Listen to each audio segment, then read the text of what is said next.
Director H Vinod டைரக்ஷனில் தளபதி விஜய் நடிப்பில் உருவாகியிருக்க ஜனநாயகன் படத்தோட இசை வெளியீட்டு விழா மலேசியாவை ஸ்தம்பிச்சு போகிற அளவுக்கு நடந்திருக்கு.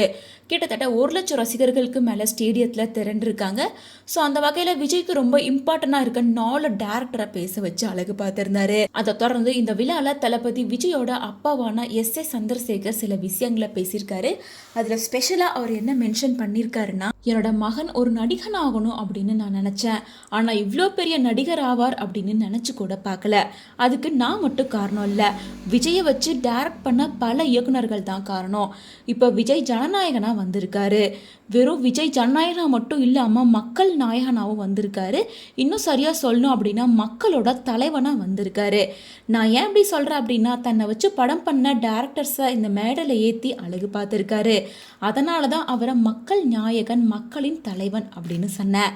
என்னோட மகனுக்கு இவ்வளோ பெரிய இடத்த கொடுத்த தமிழ் மக்களுக்கு நான் முதல்ல நன்றி சொல்லணும்.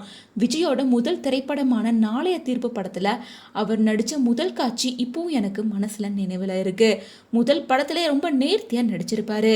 அந்த படம் என்ன காரணத்துக்காகவோ சரியாக ஓடலை. ஆனால் அவருக்குள்ளே இருக்க நடிப்பு திறமையை நான் வெளியில் கொண்டு வந்துட்டேன். என் மகனுக்குள்ளே ஒளிஞ்சிருக்க அந்த திறமையை நான் வெளியே கொண்டு வந்துட்டேன் அப்படின்ற மகிழ்ச்சி என் மனசில் இப்போ வரைக்கும் இருக்குது. எப்போவுமே நம்ம வெற்றியை எதிரிகள் தான் தீர்மானிப்பாங்க அப்படின்னு சொல்லுவாங்க. அதே போல் விஜய் பலவிதமான கஷ்டங்கள், தோல்விகள், துரோகங்கள் அப்படின்னு இது எல்லாத்தையும் தாண்டி தான் தளபதி விஜயா இந்த இடத்துக்கு வந்திருக்காரு.